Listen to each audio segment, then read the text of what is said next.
sehat malam ini. Selamat bertemu kembali. Ya, malam ini kita lanjut lagi dengan pesan dari Bunda Maria.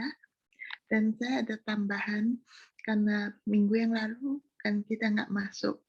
Jadi di situ ada meeting yang ke-8 yang akan saya berikan juga pada malam ini. Berhubungan dengan ulang tahunnya si Edson ya. Jadi pada malam hari ini kita mulai dengan pesan Bunda Maria yang tertanggal 2 November kemarin ya, 2 November tahun 2020. Pesan Tuhan kita Yesus Kristus kepada Edson. Oh, ini pesan Yesus kepada Edson. Di Manaus, Brazil. Hari ini, dini hari, pukul 1.30, saya mendengar suara Yesus yang mengucapkan doa ini kepada saya. Tuhan, bahwa tindakan dan berbicara dengan makhluk hanya untuk kemuliaan-Mu. Semoga manusiaku akan menghilang dan kehendak ilahi-Mu dimanifestasikan. Ini artinya kita itu kalau berbicara itu ya kepada Tuhan tuh segala tindakan dan pembicaraan kita itu hanyalah untuk kemuliaan Tuhan, untuk kehendak ilahinya yang dimanifestasikan. Jadi manusia kita, manusia egonya kita harus dihilangkan. Jadi ini yang dimaksud oleh Edson. Betapa baik dan sabarnya Yesus terhadap makhluk hidup manusia. Dia memberi kita begitu banyak bukti cintanya dan makhluk-makhluk mencemoohnya. Karena mereka dibutakan oleh iblis. Banyak jiwa lebih terikat pada dunia daripada Tuhan. Mereka mengandalkan dunia daripada menempatkan diri mereka di tangan Tuhan. Mereka mencari kebahagiaan manusiawi dan duniawi yang palsu daripada kasih Tuhan yang luar biasa, yang dapat memberi kita kedamaian sejati dan sukacita di dalam roh Tuhan. Kemudian Yesus terus mengucapkan dan berdoa, doa lain yang akan saya sebut di sini. Aku percaya ya Tuhan, dan berdoa bagi mereka yang tidak percaya dan yang tidak ingin melayani-Mu lagi.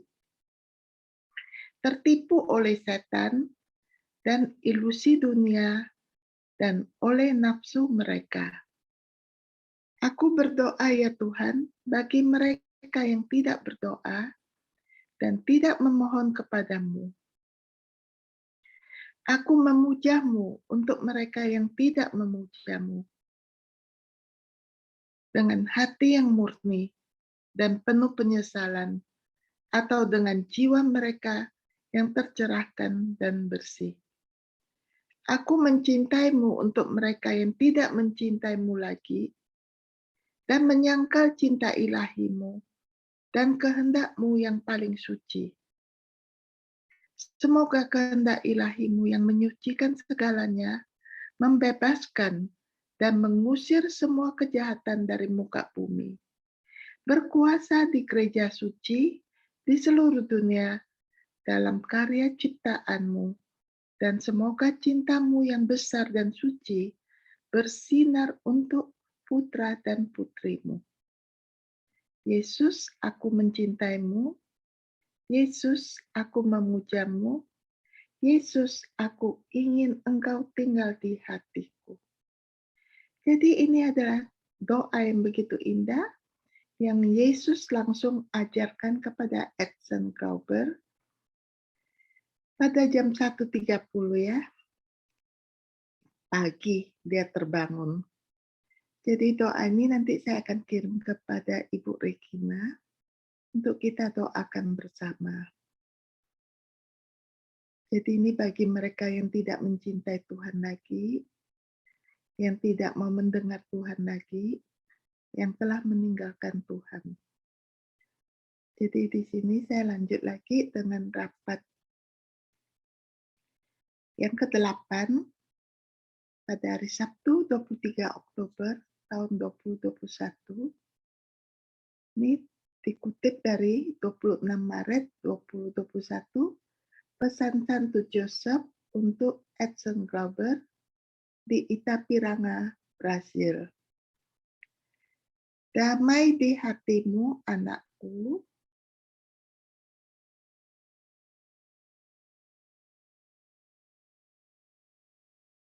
Sebentar ya, sepertinya saya ada terlewatkan satu bagian yang harusnya saya bacakan tadi. Oh, sorry.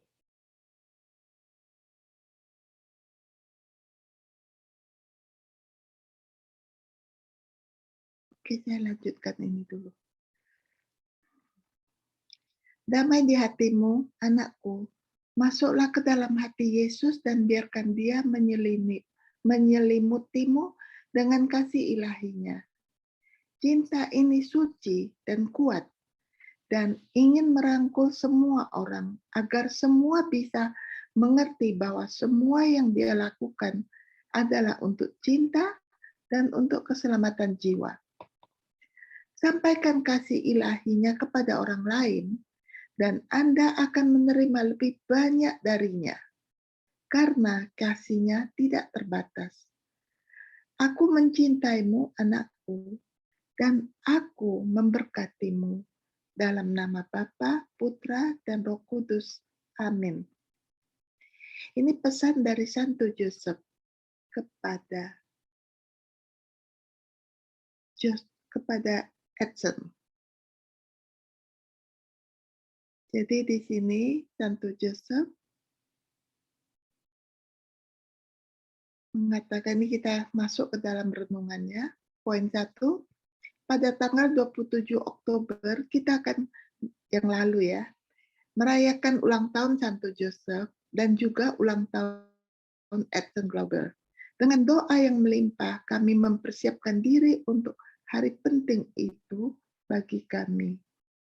Kita juga berada di tahun Santo Joseph yang secara resmi ditentukan oleh Gereja Kudus ya, yang akan berakhir pada tanggal 8 Desember tahun 2021 ini.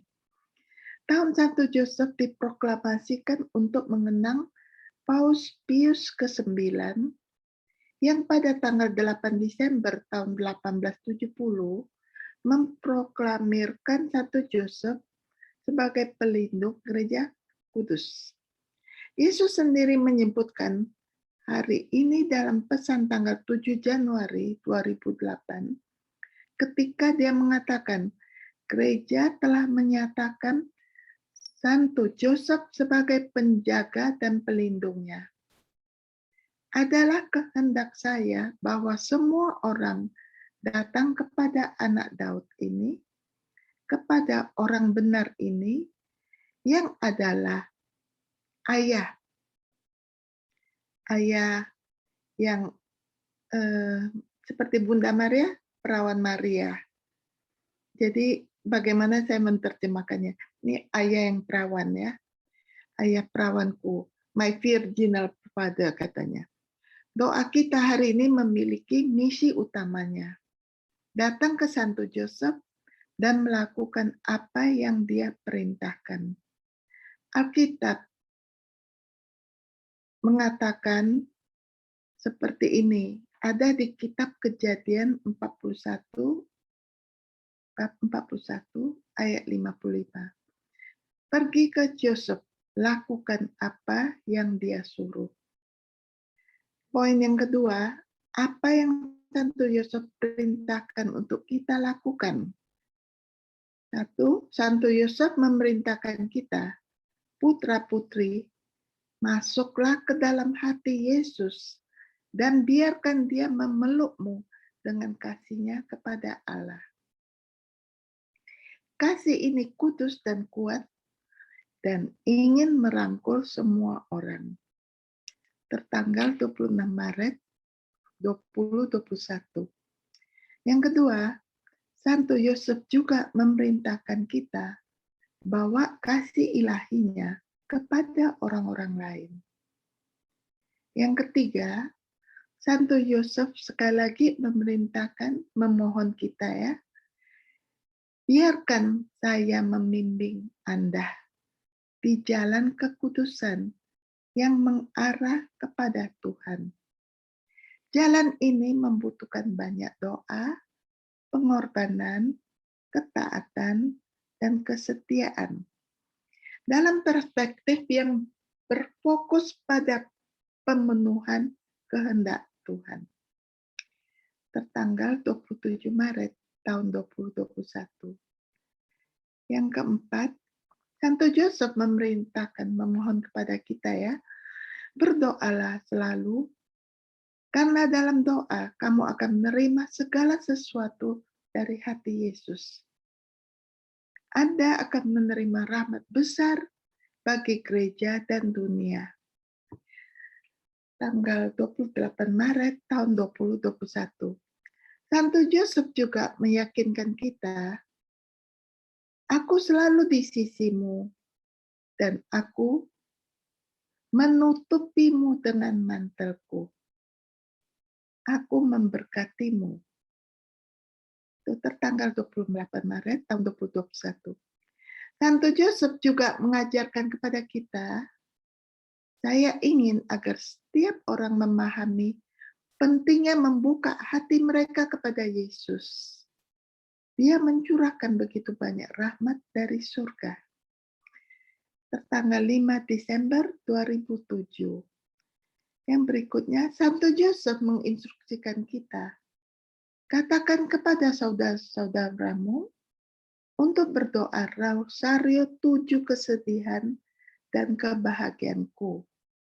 Karena aku ingin menjadi perantara dalam penderitaan terbesar mereka. Tertanggal 5 Desember tahun 2007. Yang berikutnya, perintah yang sangat penting dari Santo Yosef adalah putuskanlah rumahmu dengan doa keluarga. Artinya keluarga kudus. Tertanggal 5 Desember tahun 2007. Pahami, begitulah seharusnya kita menjalani kehidupan spiritualitas 3 hati kudus. Jika kita mempraktekkan perintah Santo Yosef ini, pekerjaan spiritual dari 3 hati kudus akan berkembang dan tetap hidup. Jika kita tidak mengikuti perintah atau pengajaran Santo Yosef ini, maka pekerjaan 3 hati kudus tidak akan berkembang. Kita tidak perlu khawatir tentang apa yang harus kita lakukan. Ayah kita, Santo Yosef, sudah memberitahu kita.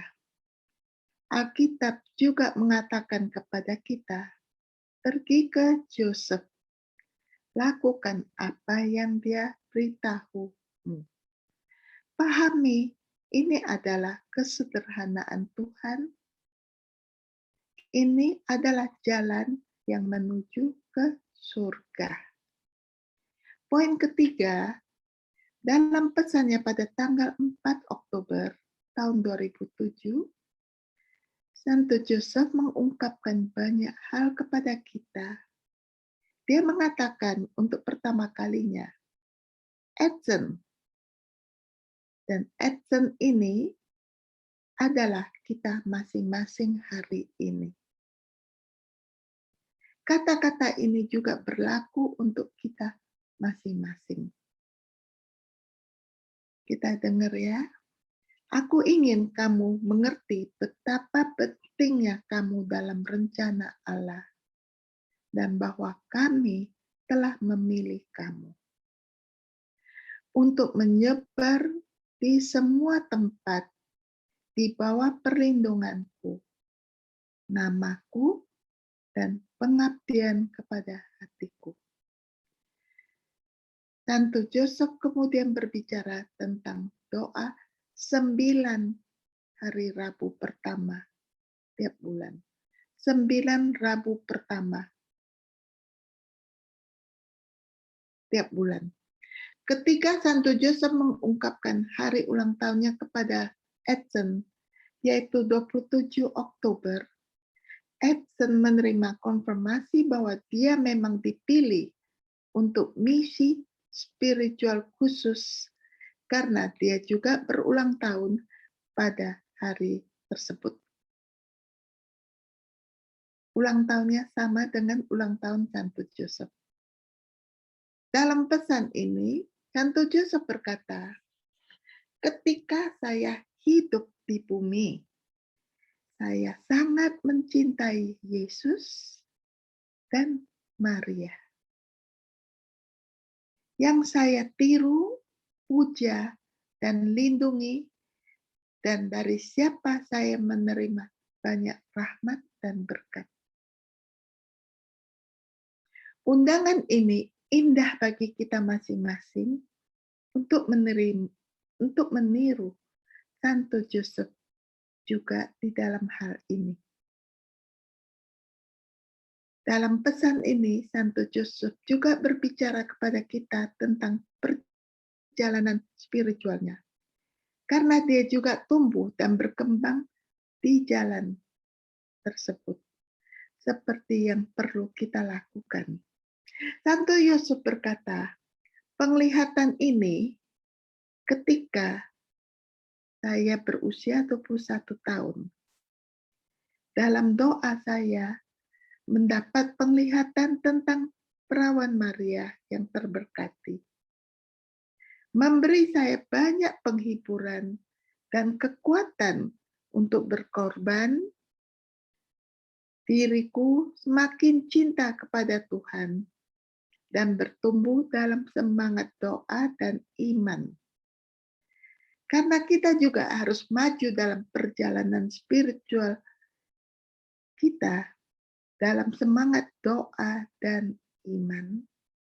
Kita sering berdoa dengan doa yang dikutip oleh dokumen Patris Corde di bagian akhir dan mengatakan, ini doanya ya, salam penjaga penebus, pasangan dari Santa Perawan Maria. Kepadamu Allah mempercayakan anaknya yang tunggal. Di dalam kamu Maria menaruh kepercayaannya. Bersamamu Kristus menjadi manusia.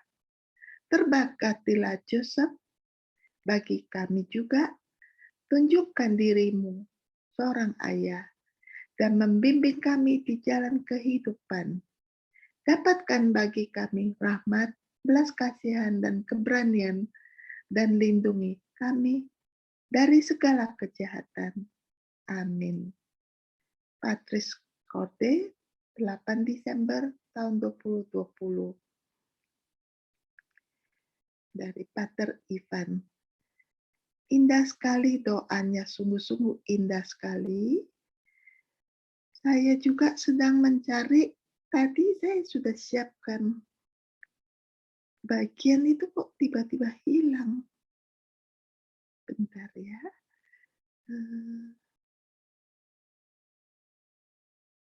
Oh ini dia.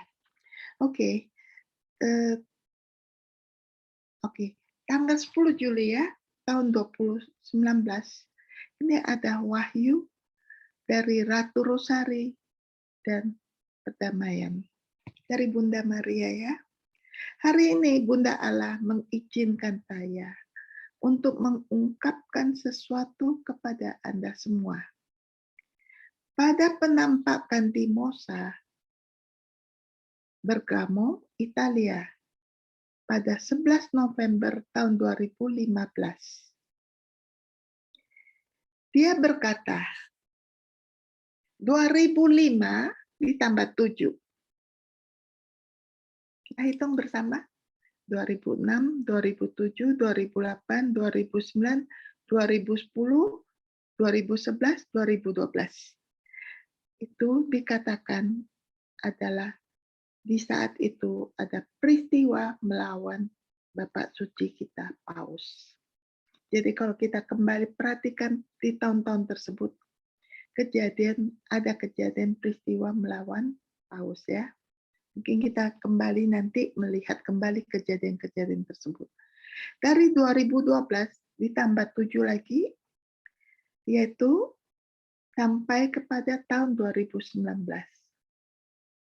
Nah, ini dikatakan peristiwa dan penganiayaan orang Kristen di tempat-tempat tertentu dengan cara yang paling banyak dilaporkan. Kalau kita ingat kembali kepada berita-berita yang kita dengar ya selama tahun tersebut, tahun 2013, 14, 15, 16, 17, 18, 19. Kebingungan dan bidah akan disebarkan melalui iman, dogma, dan ajaran gereja sampai mencapai klimaksnya, imamat dan putraku dalam Ekaristi. Tahun 2019 ditambah 7, yaitu 2020, 21, 22, 23, 24, 25, sampai tahun 2026.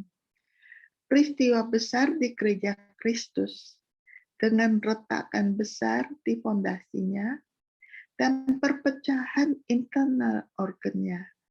Ide-ide gila banyak orang dan kehilangan besar iman di gereja. Dengan jarak yang banyak ya. Yang terpilih dan yang setia akan dikhianati, dianiayai, dibungkam, dan dibunuh bagi banyak orang di seluruh dunia. Tetapi intensitas yang lebih besar atau lebih kecil sesuai dengan iman dan situasi jiwa yang berdosa. Hanya tersisa sepertiga seperti firman Tuhan yang ada di Alkitab. Tuhan akan menyucikan gerejanya dan umat-umatnya karena dosa-dosa mereka yang mengerikan melalui penganiayaan dan pertumpahan darah. Manusia akan menderita karena apa yang telah mereka ciptakan dan telah berdosa. Ciptaan jahat mereka sendiri akan menjadi alasan air mata dan penderitaan mereka. Kemudian Yesus berkata kepada mereka, ini dari Matius bab 26 ayat 31. Malam ini kamu semua akan tergoncang imanmu karena aku, sebab ada tertulis, aku akan membunuh gembala dan kawanan domba itu akan tercerai-berai. Lalu di Zakaria bab 13 ayat 7-8, hai pedang, bangkitlah terhadap gembalaku, terhadap orang yang paling karib kepadaku. Demikianlah firman Tuhan semesta alam.